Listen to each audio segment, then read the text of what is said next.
आपल्याला कल्पना आहे अमरावतीला मेडिकल कॉलेजचं काम आपण सुरू केलं आणि त्यासोबत आता येत्या काळामध्ये अमरावती क्रांती आहे की या ठिकाणी IT पार्कची निर्मिती झाली पाहिजे।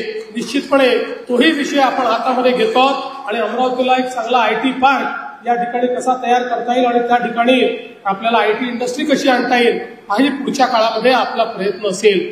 मी या निमित्ताने आपल्या सर्वांना एवढंच सांगू इच्छितो की आज ही सुरुवात झालेली आहे। हे विमानतळ आता या ठिकाणी एक फ्लाइट सुरू झाली आहे, पण या विमानतळाला विस्तारित करण्याचा आमचा प्लॅन आहे।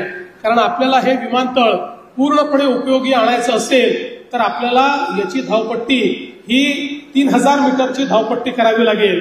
पहिल्या टप्प्यामध्ये ही धावपट्टी 2400ची होऊ शकते।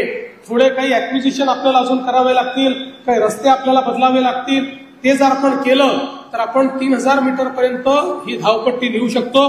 त्यामुळे आता या ठिकाणी स्वाती पांडे मॅडम तुम्हाला मी दुसरी नवीन जबाबदारी देतो की आपल्याला ही धावपट्टी 3000 मीटरची करण्याच्या दृष्टीनं पुढचं काम हातामध्ये घ्यायचं आहे, जेणेकरून अमरावतीचं विमानतळ हे फुल फ्लेज विमानतळ कुठलंही विमान या ठिकाणी उतरू शकेल अशा प्रकारचं विमानतळ आपल्याला भविष्यामध्ये परिवर्तित करायचं आहे, जेणेकरून विदर्भातलं हे दुसरं सेंटर असं तयार होईल की ज्या माध्यमातून अतिशय चांगलं काम आपण या ठिकाणी करू शकू।